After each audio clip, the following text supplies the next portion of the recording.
Well, Manny Parry, a big warm welcome to Woking Football Club. How did you come to be here?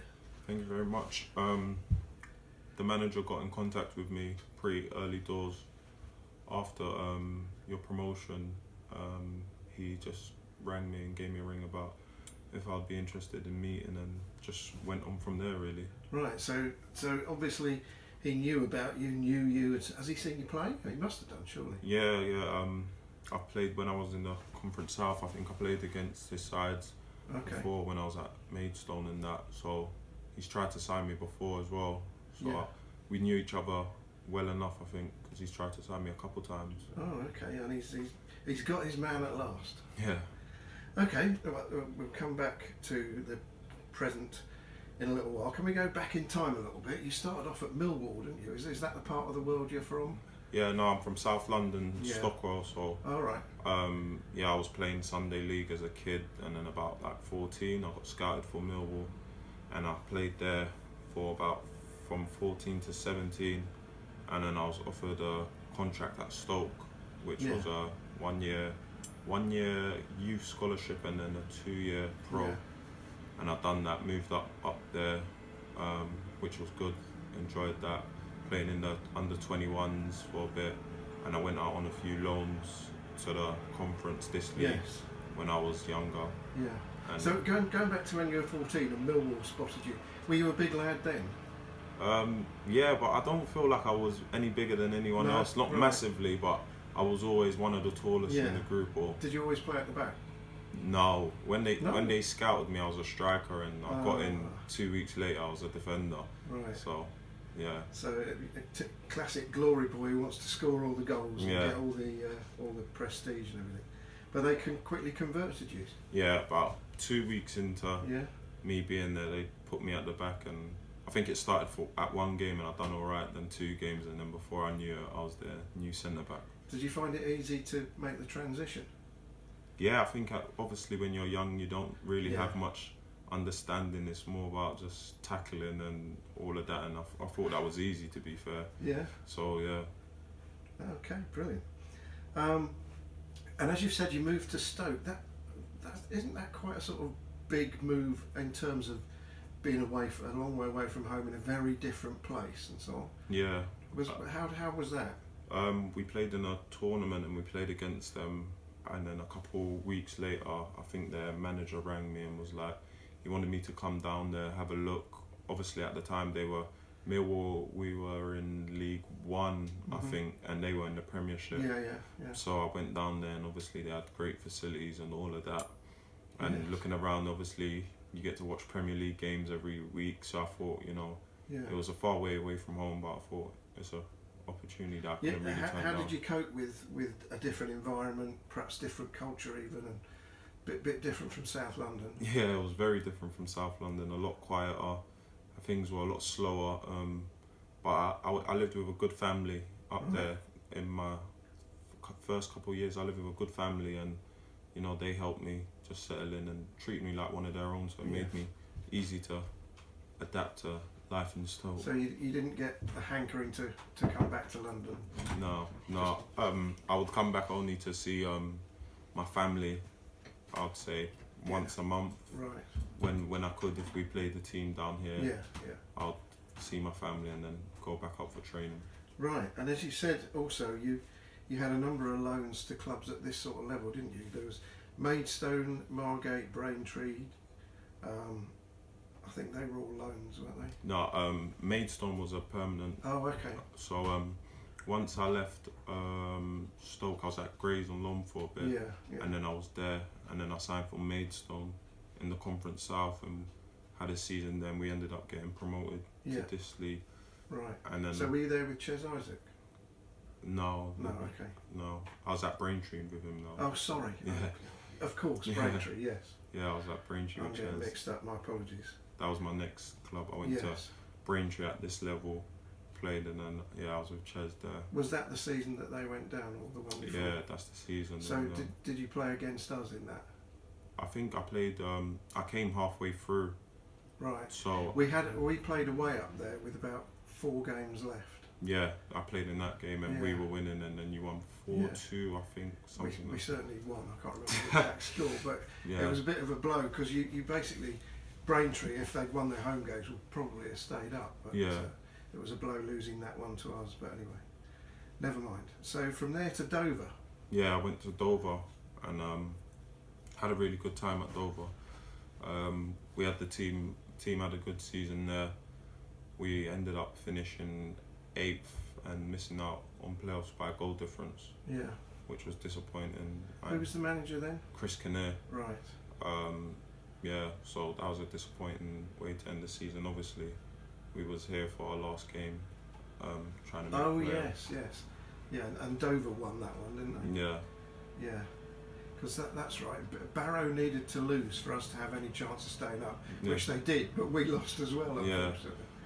Yeah, never mind. And then last season, Boreham Wood. Yeah. How did that move come about? Well, obviously I've done really well at Dover. Got in Team of the Year Yes. for the National League, and Boreham Wood had been in the playoff final. Yeah. And obviously just missed out, and I just spoke to the manager at the time, and he convinced me to come down there, and it would like try and push again to try and get promoted. Right. So that's how that all came about. Okay. Do you enjoy playing with Mark Ricketts?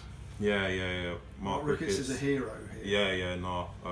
He's always spoke highly of Woking, him and Kieran Murtagh, to be fair. Yeah. They've always spoke highly of Woking, and Mark Ricketts loves Woking. And Yeah, he's one of my favourites of all the time I've been here. yeah. Rico, he's a good lad. Okay, as you said, you got in Adam Virgo's Team of the Year for your season at Dover, and in fact, ironically, I looked at that this morning, and he says in there that you remind him a bit of Moussa Diarra, who of course was here for the last few games Yeah, of the season, and may still come back for all I know. I genuinely don't know. Yeah, he said that. Did you ever play with Moussa at Dover? I never played with him. I went to Right. Boreham Wood. Yes. So yeah, obviously it was good to get in the Team of the Year. Obviously delighted. There's only 11 places, so absolutely it was good. Off the back of a good season, and yeah. Last season, 28 appearances altogether for Boreham Wood. Yeah. Should it have been more than that? Did you have any injuries? No, I never had no injuries. I just Right. think, sometimes things don't work as you want them to, and I think with them getting in the playoffs, and it was a transitional period for the club. Obviously, it took a lot of time for them to get over a playoff final defeat.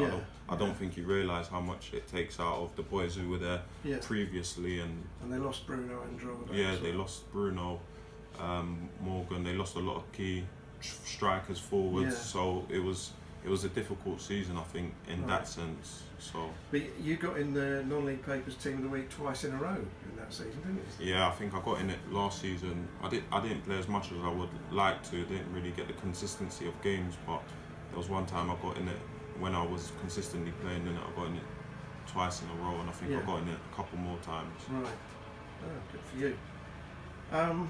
Douse has said that everyone he's signing is choosing because they've got a point to prove. What do you think your point is that you need to prove? I'm not too sure, but I think for me, last season I didn't get the amount of games that I wanted or feel like I deserved for any reason. So now I just really want to come here and get a run of games, 46 games, and I'm sure once with that under my belt, once I get going, everyone will. I back myself and know the type of player, and I believe I'm good at this level. So, you say type of player. What type of player are you then? Are you a real head it and kick it away merchant, or do you like to bring the ball out from the back, or? No, I'm a real head and kick it, and nothing wrong with that. Nothing. Yeah, to me, my job is here to defend, and I'll do that wholeheartedly. Defend and give the ball to the better players to do their magic. I'll just do what I do, head kick it, and when I get a chance to score in the opposition's box, I'll be doing everything I can to get my head on that. Good. And chipping with a few goals. One of the things I sometimes do is have a look on the Football Manager website to see what what they reckon about players who are signing for us. Do you know what your strong points are according to Football Manager? The computer game. No. Your top three things are jumping, strength, and aggression. Is that a fair summary, do you think? Yeah, I think that's a fair summary. Yeah, jumping, strength, and aggression. Yeah, probably sums me up. Perfect.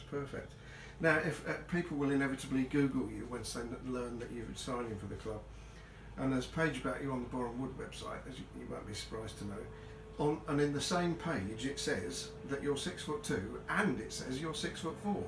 So which is it? It's 6'4". 6'4", I don't know what happened. Maybe I was coming back from my holidays and I might have shrunk the first time they measured me or checked my height. But yeah, no, I'm 6'4". Right. Okay. Good. And last question: moving to working? Obviously, we're a part-time club. Is your willingness or your wanting to do that anything to do with what you do outside football? Or? No, not really.